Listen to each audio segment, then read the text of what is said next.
E aí, pessoal, seja muito bem-vindo a esse vídeo de hoje, onde a gente vai falar sobre as enrascadas das manifestações. A gente está aqui no canal do Movimento AME e a gente vai começar uma série de vídeos com atualizações sobre temas de manifestação, autoconhecimento, ferramentas diversas, inclusive sobre o Theta Healing. Foram 3 anos aí fazendo um movimento de profunda reflexão para que a gente pudesse encontrar esses elementos que eram importantes de serem revisitados, alinhados, para que a gente pudesse trazer uma atualização para essas técnicas e essas ferramentas de uma maneira que elas pudessem se manter de alguma forma alinhadas e íntegras aos valores que a gente acredita. Sim. E eu sou Tatiana Ribeiro. Eu sou Manu Lins. Se você ainda não se inscreveu nesse canal, eu convido você a clicar aqui embaixo para receber as notificações dos nossos próximos vídeos. A gente separou, não foi, Tati? 8 grandes enrascadas. A gente sentou e percebeu 8 enrascadas que nós mesmas nos vimos de alguma forma enfrentar e que nos desviou mesmo da essência da manifestação. Nesse primeiro vídeo, nessa parte um, nós vamos trazer 4 enrascadas. Isso, então fica com a gente até o final. Também a gente quer escutar vocês. Lembra de deixar um comentário. Talvez você tenha percebido alguma outra enrascada. Pode colocar aqui que a gente vai seguir com esse tema. Gente vai seguir com esse tema e a gente vai poder aprofundar em cada um desses elementos que você talvez tenha identificado e a gente não, e assim a gente vai juntando e somando forças para que o autoconhecimento e o desenvolvimento pessoal esteja na maior e na melhor integridade possível. Então, Arroba. vamos lá? Vamos. Só um detalhe antes da gente começar, dizer que foi a nossa experiência, a nossa percepção dentro desse amadurecimento interior. Então, talvez você pense diferente, talvez você tenha visto outra coisa, e tá tudo bem também. Aí tá tudo bem também mesmo, porque Uhum. quanto mais a gente consegue olhar para o mesmo ponto a partir de diversas perspectivas, a gente expande a nossa consciência como coletivo. Uhum. Então, deixa seu comentário, se discordar, se concordar, vai ser uma alegria para a gente poder se debruçar em relação a tudo isso. Vamos lá? Vamos. Nossa primeira enrascada, e eu acho que essa daí é fácil de você se identificar, são as enrascadas dos nossos egos feridos. O que acontece quando a gente manifesta de um ego ferido? A gente manifesta normalmente de uma ideia lá do passado, que foi cultivada desde a nossa infância, de que a gente nasce a ninguém. A gente não é Uhum. ninguém e você vai precisar se tornar alguém. E a sociedade diz para a gente que para a gente se tornar alguém, a gente vai precisar ter e fazer muitas coisas. A Uhum. gente vai precisar ter certificados, graduações, diplomas, um trabalho. A gente vai precisar ter uma profissão, ter uma carreira, ter recursos, ter patrimônio, porque ao final de tudo isso, se você desenvolve toda essa habilidade de acumular fazeres e ter coisas, então você vai poder provar de que você foi alguém que deu certo. Você se tornou alguém na sua vida. Você mostrou que você venceu. Então, quando a gente vem desse ego ferido, a gente vem tentando manifestar a criação de um ser, mas pela pior maneira possível, que é manifestando através do ter. Fala um pouco mais disso, Tati. Então, esse ego, né, que está ferido, que está buscando se realizar a partir do que é externo, ele começa a querer, por exemplo, ter tudo, né? Eu quero ter paz, eu quero ter uma casa, eu quero ter. Começa a ser essa mentalidade um pouco consumista, porque o ego, ele foi ensinado na cultura que a gente vive a competir, a comparar, eu quero ser superior, eu quero ter o primeiro lugar, eu não quero ficar para trás. Então, dentro dessa visão, eu acabo querendo realizar a partir do ter, do fazer para ter, ou do ter, esquecendo do ser, porque nós somos seres, viemos aqui para ser. E muitas vezes, quando a gente vai lá olhar nossas manifestações, nosso caderninho de manifestação, a gente vai perceber que a maioria foi ter, e tem coisas, né, que não tem como a gente ter, né, não tem como a gente querer possuir a paz. Eu posso experienciar essa paz, eu posso possuir a mim mesma e não querer possuir um monte de coisas fora, porque é uma busca incessante. Você quer algo para, na verdade, suprir uma falta dentro, uma carência dentro, que esse ter não vai se realizar.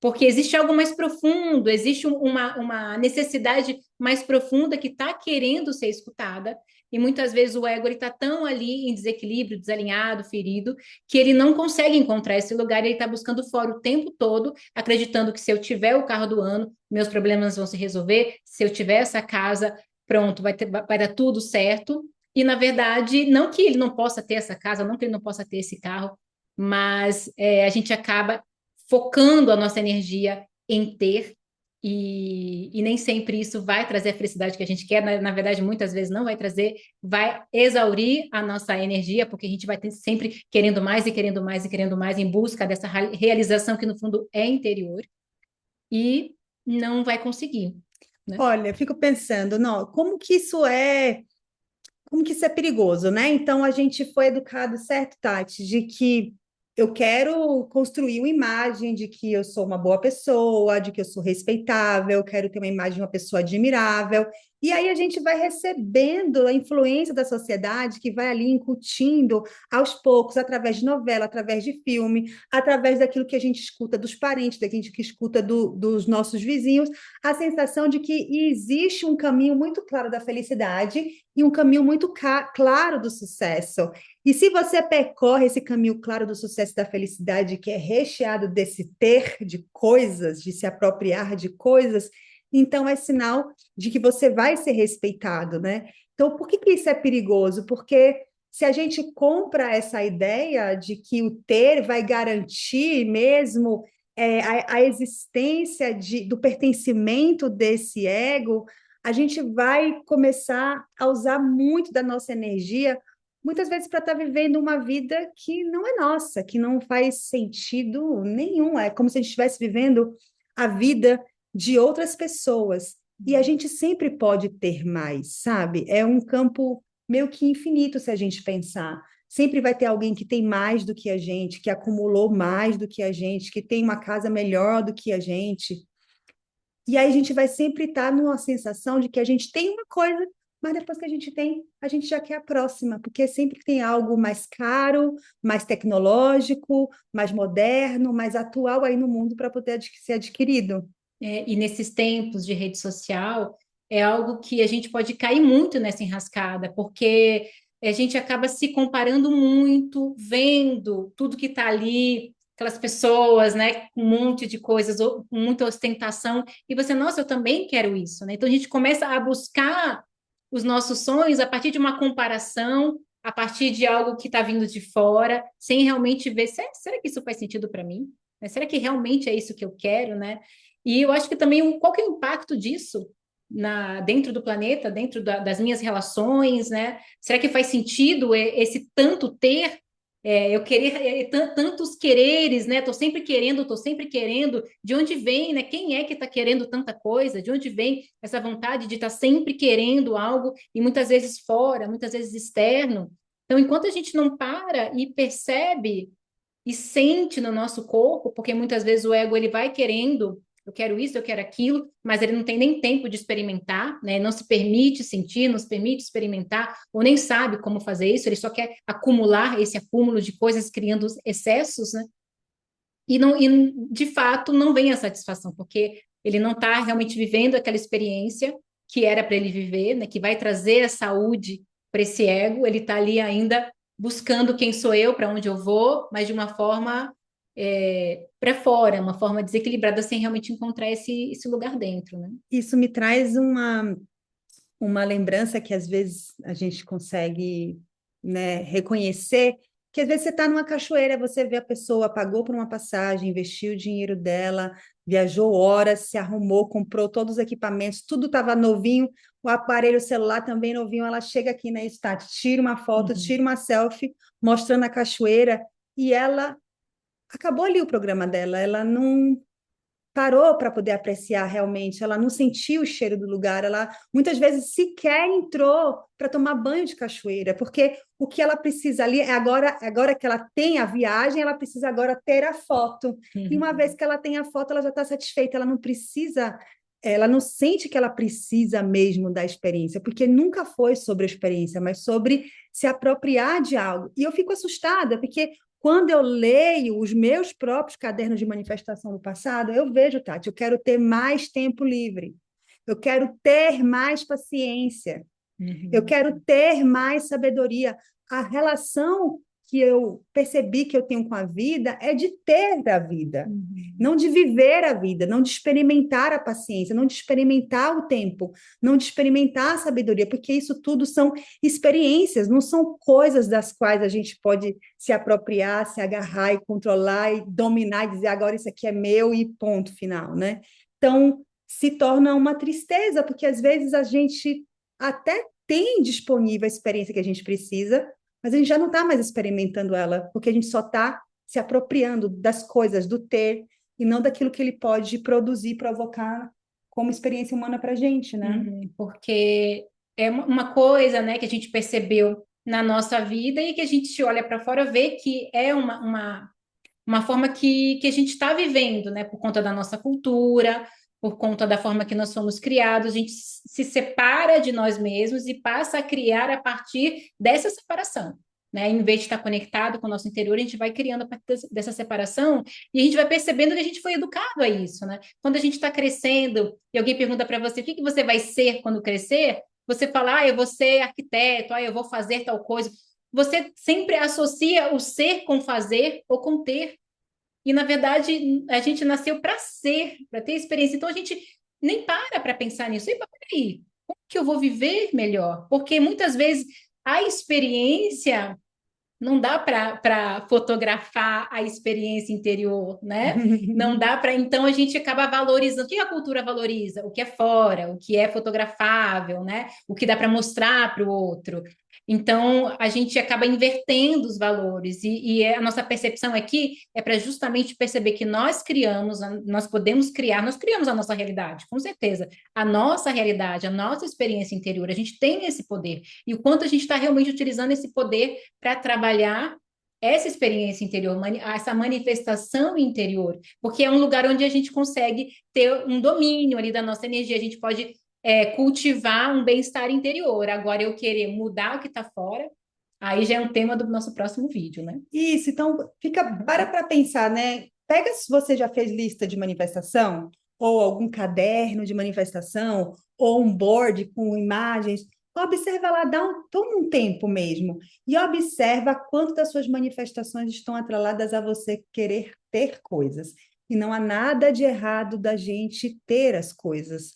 A questão é de onde vem isso? O que é que está motivando isso? Porque a sensação que eu tenho hoje é que a gente está a serviço do ter, o ser está a serviço de ter mais. Uhum. Enquanto que o ter tinha que estar a serviço do ser, o ter está a serviço do ser, porque o ter são meros recursos para que esse ser possa se manifestar na sua máxima potência. Ter recurso é apenas um caminho para que esse ser possa ter mais possibilidade de se expressar nesse planeta. Mas a gente inverteu a lógica. A nossa existência está a serviço de ter as coisas. Uhum. E aí a gente se perde. Por isso que tem tanta gente com sucesso, com muito dinheiro, mas experimentando um vazio existencial. Uhum. Ainda uma sensação de falta de nutrição profunda, de encantamento com a vida. Porque o que aconteceu? Inverteu. O ser vem em segundo plano. Ele vem para estar a serviço de ter mais e não o contrário. Então não existe problema em ter. O problema é quando essa lógica ela se inverte. Uhum. E os excessos, né? Porque se essa lógica se inverte, a gente começa realmente a criar esse desequilíbrio. E assim, quando a gente fala do Theta Healing, né? O Theta Healing é uma ferramenta que tem como base o amor incondicional. Então, tudo que a gente faz é baseado nesse amor, que é a energia da vida, a energia que cria tudo. Então, qual que é essa energia da vida? No Theta Healing, chama de amor incondicional. Só que quando a gente vai começar a perceber as consequências da nossa manifestação, você já parou para perceber? O que é a consequência do que eu estou criando, ou do que eu quero criar, do que eu quero manifestar na minha vida, na minha família e no planeta? Será que é sustentável? Será que se todas as pessoas quiserem manifestar, Tem um jatinho. ter um jato, é sustentável? A gente tem planeta para isso, para todo mundo sustentar isso, porque todo mundo é merecedor de manifestar o que quer, certo? Só que, peraí, aonde isso vai me levar? Né? Qual que é o impacto disso? Quais são as consequências disso no meu entorno, no coletivo, no planeta? Então, se eu estou trabalhando com uma energia que é de amor incondicional, que é uma energia que, para regenerar, para equilibrar, não, não combina, não tem como estar alinhado, entende? Então, assim, a gente precisa começar a rever, né, quais são as consequências dos meus desejos, dos meus sonhos, daquilo que eu quero possuir, o que eu quero possuir tanto, quem que realmente eu quero possuir, né? O que que eu quero possuir. Então, a gente começar a perceber essas consequências para que a gente possa alinhar, a gente poder criar essa vida em sintonia com a vida, né? Em sintonia com essa energia que é amorosa, que cuida de tudo, que cuida de todos. Então, eu acho que essa é uma boa reflexão, porque que a gente precisa fazer dentro, porque fora vamos ser estimulados ao consumismo, vamos ser estimulados a ter um padrão de vida X, Y, Z, que acha que é o melhor, que é o top, que isso que é sucesso. Só que o que, que realmente é sucesso para você? Né? Então, a gente precisa encontrar dentro essas respostas para que essa criação do ser que vai ter algumas coisas venha de dentro. E não seja contra a própria vida. Porque é isso. Se todo mundo quiser um jatinho, se todo mundo quiser uma gigantesca mansão em Orlando, se todo mundo quiser uma fazenda ecológica na Costa Rica, se todo mundo quiser ter joias e diamantes, se todo mundo quiser viajar 3, 4 vezes para fora do país a cada ano, quantos planetas a gente vai precisar ter para dar cabo de ter todos os recursos materiais para a realização de tudo isso? Então, se a gente olha numa forma mais macro, a gente vai começar a perceber que a gente está criando, a gente está querendo criar uma vida insustentável para a própria vida. Ah, mas tudo bem, mas é porque nem todo mundo vai manifestar. Só vai manifestar alguns que estão na vibração daquela manifestação. Não, a gente acredita que todos são co-criadores, somos todos manifestadores, ninguém está fora dessa realidade. Somos feitos para co-criar a imagem e semelhança da fonte criadora de tudo que há. Então, em potencial, todos podemos manifestar. E nós estamos manifestando aqui como organismos, como células desse organismo maior que é o planeta. Então, imagina que a célula do coração agora vai dizer assim, não, mas obviamente que sou eu que preciso dos nutrientes, porque eu trabalho mais, porque eu sou o órgão mais importante e vital, e ele começa a puxar para ele, a atrair para ele o máximo de nutrientes possível. O que, que acontece com o resto das células e com o resto desse organismo? Então fica todo mundo desnutrido em função de uma célula que se sente superior ou melhor, ou mais merecedora, ou mais relevante, ou mais valiosa, ou mais importante do que as outras. Então, não tem como a gente falar sobre manifestação, pelo menos na minha perspectiva, sem que a gente comece a entender a sustentabilidade disso num caminho mais macro.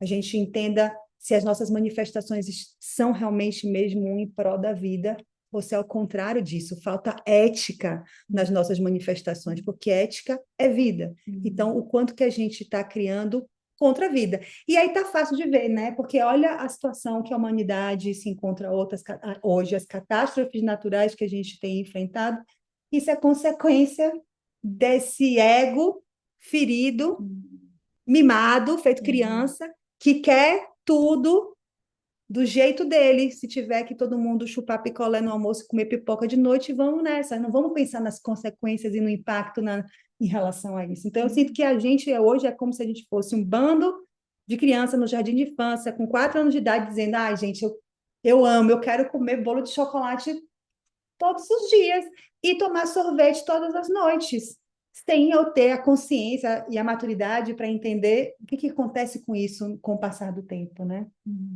E isso é importante. Primeiro, se você já entender que o seu ego provavelmente está imaturo, que isso é de todos nós, a gente está nesse processo de maturação, de conexão, de curar esse ego para que ele possa abrir espaço para essa alma, né? Falar, se posicionar, já é um começo, né? Porque a gente começa a questionar, peraí, de onde vem isso? Para onde eu quero ir? Né?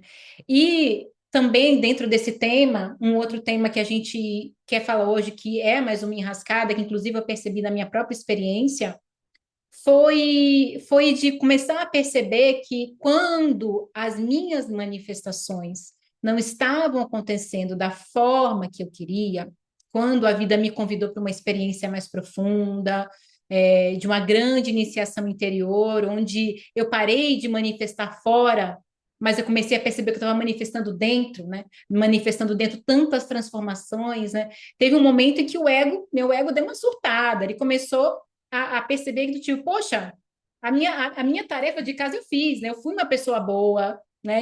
Pratiquei o bem, Fui né? vegana desde os Fui 16 anos, né? vegana desde os 16 anos, sabe? Cultivei a compaixão. Como assim, universo? Como que agora a vida tá tão difícil para mim? Como que as coisas não estão acontecendo? Você não falou que se eu fizer a coisa boa eu vou para o céu? Você não falou que se eu fizer a coisa boa, as coisas boas vão acontecer? Como que agora as coisas boas, né, entre aspas, na visão do ego, não estão acontecendo? E aí eu pude tocar nesse tema da condição, né? Porque na minha vida, eu busquei cultivar virtudes, e para mim aquela virtude era incondicional, mas nesse momento eu fui vendo que não era incondicional, que na verdade eu estava buscando ganhar algo com isso, eu estava querendo garantir que em algum nível o universo ia ser bondoso comigo também, né? Que eu ia ter uma vida mais fácil, em algum nível, por eu ser bondosa. E aí chegou um momento profundo que eu comecei a perguntar, né, para mim: e aí? E se eu não for ganhar nada com isso? Eu vou continuar querendo ser uma boa pessoa? Sendo, não querendo ser, mas sendo uma boa pessoa? Eu vou continuar praticando a compaixão e estimulando a compaixão dentro de mim?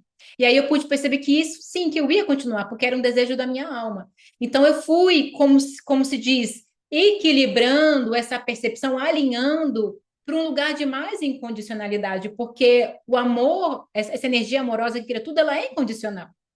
Então não tem como eu querer manifestar sempre querendo algo em troca, né? O resultado eu não tenho o controle. Eu estou criando a vida porque eu nasci para criar. Simples assim, eu vou manifestar a vida porque eu nasci para isso, para manifestar minha própria vida, para interagir com essa vida que está dentro e fora de mim. Mas e eu faço isso porque faz parte da minha vida, porque é o amor que me atravessa, mas não porque eu vou ganhar algo. Então a gente começa a perceber que a gente chama dessa meritocracia espiritual, que é tipo, eu quero cultivar coisas para ter esse mérito para ganhar alguma coisa. E no fundo, isso era um tema profundo, não era uma superfície que eu achava isso, não. Isso foi quando eu fui lá, meu ego estava em pane, esperneando, eu não queria mais que aí eu pude lidar com esse tema. Eu falei, nossa, cara, é isso, as coisas que eu fui fazendo foi porque eu queria algo em troca. E é comum a gente perceber na nossa própria linguagem, por exemplo, há uma pessoa que é muito bondosa, que tem um coração muito bom, aí de repente aparece com uma doença severa ou terminal. A gente fala, nossa, uma pessoa tão boa, por que está passando por isso? Ou alguém que é gentil, que é carinhoso, que é cuidadoso, aí de repente está numa relação tóxica, abusiva, é traída pelo parceiro ou pela parceira, a gente fala assim, nossa, uma pessoa tão boa, como é que está passando por isso? Então, ainda é no nível muito inconsciente mesmo. A gente faz as coisas boas esperando ter retorno sobre elas. Então, assim como a gente fez na escola, a gente estudou não para aprender, a gente estudou muitas vezes para ter nota boa. Tanto é que às vezes a gente fazia as provas e depois já não me lembrava mais nada do que tinha estudado. Então, a gente tem um treinamento já desde pequenininho de fazer as coisas para receber algum tipo de bonificação, de premiação, de validação. É muito raro a gente estar num contexto familiar, educacional e social, onde as pessoas dizem só de você estar fazendo, independente de onde você chega, já é tudo que precisa acontecer. Se você está aqui estudando e aprendendo, não importa se você vai tirar uma nota boa ou não, o que importa é que você aprenda. Não é esse tipo de estímulo de educação que a gente recebe no dia a dia. Então, observa assim, se em algum momento da tua vida as manifestações não estavam acontecendo, se não deu uma birra dentro de você, do tipo, eu estou fazendo tudo que eu posso, e aí, universo, né? Cadê a sua parte agora, né? Eu já fiz toda a minha parte, agora cadê você? E isso a gente está chamando de meritocracia espiritual, porque é só uma terminologia aqui para a gente poder dar nome aos bois. Mas com isso aqui a gente quer relembrar você que a gente passou agora por quatro enrascadas, né? A enrascada de um ego ferido, a enrascada de uma manifestação focada primordialmente, prioritariamente no nosso ter, no nosso acúmulo de coisas, o impacto do nosso ter, que muitas vezes a gente não considera, não analisa, não avalia, não vai profundo, e a nossa meritocracia espiritual, que é essa sensação de que, bom, se eu fiz a minha parte, agora eu tenho que receber do universo essa contrapartida. Acho que uma boa forma de você observar isso é, se você fez lista de manifestação, voltar para lá e analisar. Se você conhece alguém que possa estar nessa enrascada, compartilhar esse vídeo junto com ela para que você possa ajudar ela a refletir, a fazer os ajustes, os alinhamentos, e também trazer para a gente aqui de que maneira que a gente está falando para você agora toca em você. São coisas que você já questionou, que você já refletiu, que você já percebeu? Quais contribuições você pode trazer aqui para a gente? Deixa aí nos comentários. E eu acho que também trazer tudo isso, né, sentindo no seu corpo, sentindo, abrindo espaço para essa conexão com a sua essência mais profunda, né, porque é ela que manifesta, né? O quanto de quando você olhar os seus cadernos, lá, o quanto daquilo que você escreveu realmente está alinhado com o que está lá dentro, com a sua essência, com a sua alma, com o seu espírito, no nome que você dê para isso. Mas essa é uma primeira reflexão que a gente traz, né? O quanto do que a gente acredita que precisa criar, ou tem que criar, ou está criando, realmente está alinhado com o lugar mais profundo interior, né? Isso.